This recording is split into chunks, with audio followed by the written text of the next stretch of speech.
உறவுகள் அனைவருக்கும் வணக்கம். மீண்டும் சந்தித்த வேளை யூடியூப் சேனல் மூலமாக உங்களை சந்திப்பதிலே நாங்கள் மகிழ்ச்சி அடைகிறோம்.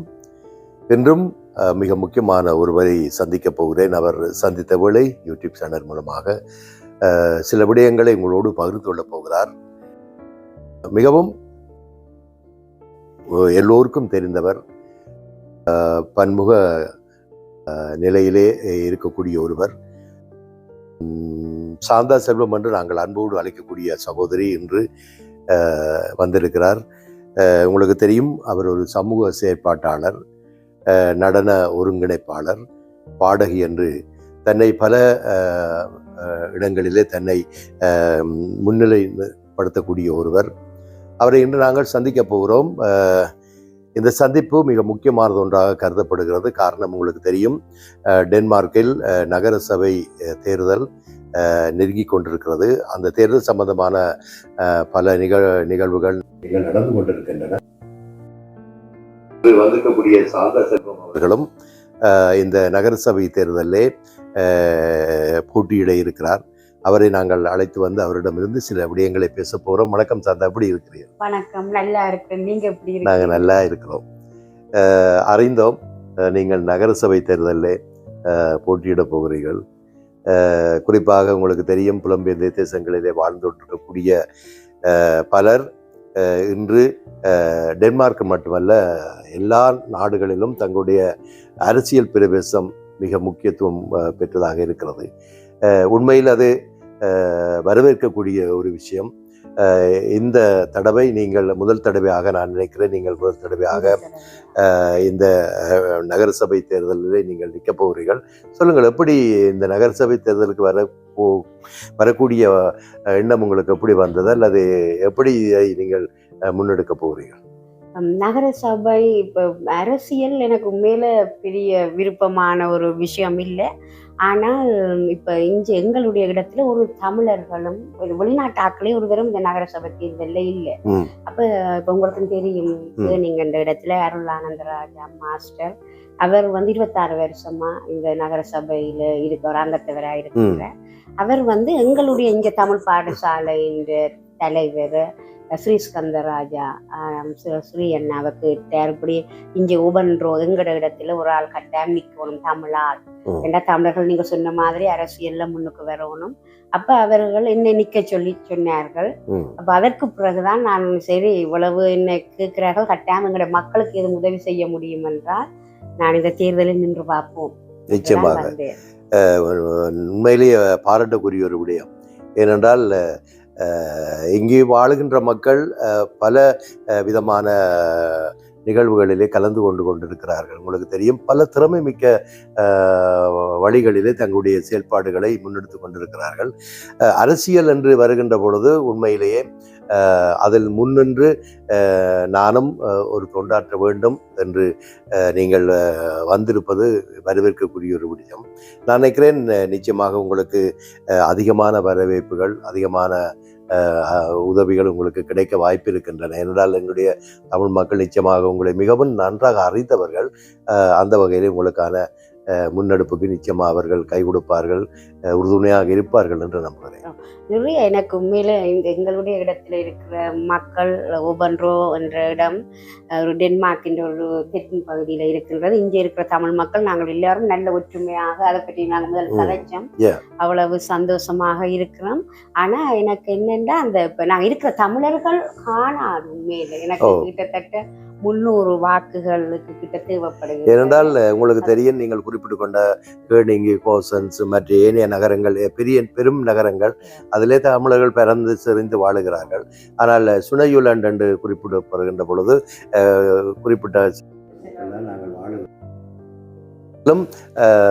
உங்களுக்கு அதிகமாக நான் நினைக்கிறேன், நீங்கள் இப்பொழுது சொன்னது போன்ற அந்த 300 வாக்குகள் பெற வேண்டும் என்ற ஒன்றுக்குள் இருக்கிறீர்கள்.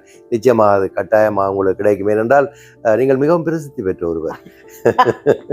ஏனென்றால் சும்மா நான் முகஸ்துதிக்காக சொல்லவில்லை, உண்மையிலேயே நீங்கள் மிகவும் ஒரு பிரசித்தி பெற்றவர் ஒருவர். எல்லா வகையிலும் நீங்கள் முன்னிலைப்படுத்தப்பட வேண்டியவர். இந்த நகராட்சி தேர்தலில் நிச்சயமாக நீங்கள் போட்டியிடுகிறீர்கள். நான் நினைக்கிறேன் உங்களுக்கு வெற்றி ஆகை சூட வேண்டும். இந்த டென்மார்க்கிலே இருக்கின்ற ஏனைய நகரங்கள், குறிப்பாக பெரும் நகரங்களில் இருக்கின்ற பலரும் இதில் தங்களுடைய களமிறங்கி இருப்பதாக நாங்கள் அறிகிறோம். உங்களுக்கு தெரிந்தவர்கள் ஏனையவர்கள் யாராவது இருக்கிறார்களா? கிட்டத்தட்ட ஒரு 10 பேர். சில பேர் முதலில் இவ்வளவு வருஷம். ஆமா, முன்னரும் நான் அறிந்திருக்கிறேன். பலர் கேட்டிருக்கிறார்கள். பெண்கள் என்ற ரீதியில இப்ப நான் ஒரு ஆள், அதை விட 2 இளம் பெண்கள் வந்திருக்கிறோம் வேற வேற காட்சிகள்ல. நான் தான் இது இந்த சோசலிச குடியரசு கட்சியில இப்ப கேட்கிறேன். மற்ற 2 பெண்களும் வேற வேற கட்சிகள்ல. நீங்கள் இந்த சோசலிச குடியரசு கட்சியில கேட்பதுக்கு என்ன காரணம்? ஏதாவது ஒரு அது இப்ப நான் இப்ப டென்மார்க்ல கூடின தமிழாக்கள் அதுல நிறைய கூடின தமிழாக்கள் வந்த நேரமும் அந்த எங்களோட சோசியல் டெமோக்ராட்டி அந்த சோசியலிச கட்சி இந்த அரசாங்கத்துக்கு கீழே தான் அவர்களை இந்த நாடு அவர்களுக்குரிய உரிமைகளை வாழ்வாதாரங்களை செய்து கொடுத்ததுல தமிழாக்கள் கூடினவரை ஒரு பெரிய நன்றி கடன் அந்த கட்சிக்கு வைத்திருக்கோம். இப்ப நீங்கள் உள்ளூராட்சி தேர்தலில் நீங்கள் போட்டியிட போகிறீர்கள். நீங்கள் மட்டும் போட்டியிடல, ஏனைய நான் நினைக்கிறேன் வேற்றுமொழி பேசக்கூடியவர்களும் இருக்கலாம். குறிப்பாக அதில் டெனிஸ் ஆக்கள் கூடுதலாக இருக்கிறார்கள். அவர்களோடு இணைந்துதான் நீங்கள் செயல்பட போகிறீர்கள்.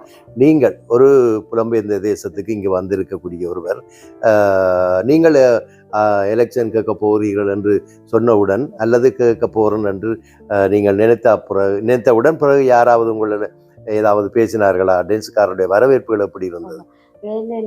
இப்ப நான் போன உடனே இப்ப அது என்னன்னா இதுல நான் எலெக்ஷன்ல நிக்க போகும்போது அங்கத்தவராக இருந்து அதுக்கு பிறகு பேரல் மாஸ்டர் சிறியெல்லாம் சொல்லிச்சோம், நான் கட்டாயம் நீங்க இதுல நிக்கணும் இந்த தேர்தலில்.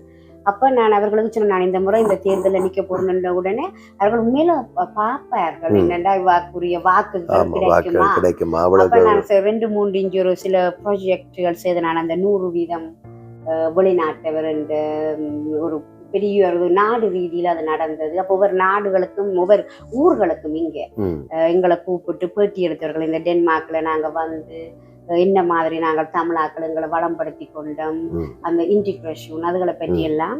அப்ப அதுல கொஞ்சம் எனக்கு மற்ற இந்த இப்ப எங்களுடைய இந்த கட்சியில இருக்கிற ஒரு 75% ஆக்கள் எனக்கு தெரிஞ்ச ஆக்கள், என்னுடைய பிள்ளைகள், என்ற ஃப்ரெண்டுகள், என் அம்மா அப்பா, மற்றது அவன் படிப்பிச்ச மியூசிக் மாஸ்டர் அவரும் ஒரு ஆள் இருக்கிறார்.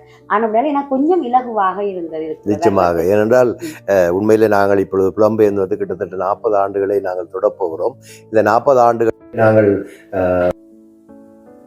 டெனிஸ் மக்களோடு எங்களுடைய உறவுகள், டெனிஸ் மக்களோடு எங்களுடைய பிள்ளைகளுடைய உறவுகள், நாங்கள் எப்படி அவர்களோடு சேர்ந்து மகிழ்ந்து வாழுகிறோம் என்றதை அவர்கள் நிச்சயமாக தங்களில் ஒருவராகத்தான் எங்களையும் பார்க்கிறார்கள்.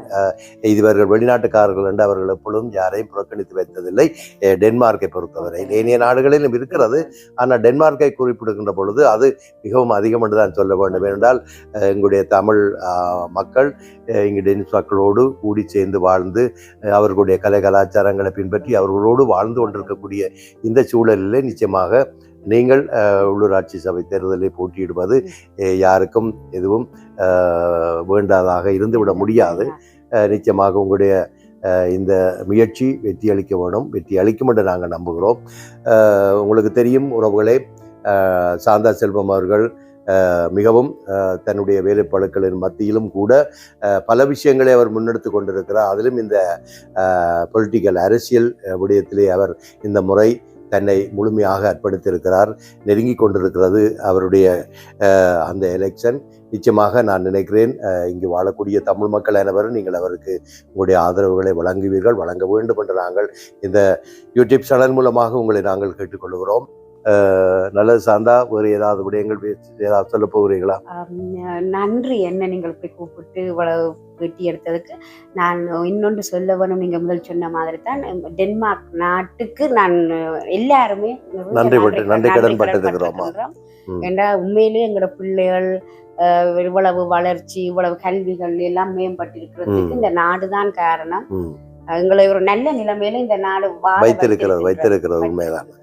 நல்லது. நாங்கள் இன்னும் எங்களால் முடிந்த அளவுக்கு நாங்கள் இந்த நாட்டிற்கு என்னென்ன செய்ய வேண்டுமோ அவற்றை நிச்சயமாக செய்வோம், செய்ய வேண்டும். எங்களுடைய பிள்ளைகளும் இனி வளர்ந்து வருகின்ற பிள்ளைகளும் நிச்சயமாக அவர்கள் இந்த நாட்டுக்குரியவர்களாக இந்த நாட்டோடு ஒத்து எங்களுடைய கலை கலாச்சாரங்களையும் பேணி அவர்களுடைய கலை கலாச்சாரங்களையும் பேணி நன்றாக வளர வேண்டும், வாழ வேண்டும் என்று நாங்கள் விரும்புகிறோம். நல்லது.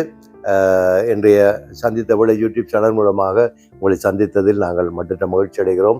வெற்றி கிட்டும், வெற்றி நிச்சயம் என்ற முழக்கத்தோடு நாங்கள் உடனிருந்து விடைபெறப் போகிறோம். நன்றி, வணக்கம். சார்ந்த மனமார்ந்த நன்றிகள். நன்றி, வணக்கம். நன்றி, நன்றி, வணக்கம். உறவுகளே, மீண்டும் ஒரு காணொளியில் உங்களை சந்தித்துக் கொள்ளும் வரை விடைபெற்றுக் கொள்பவர் எம்பி ஆரோக்கியநாதன். வணக்கம்.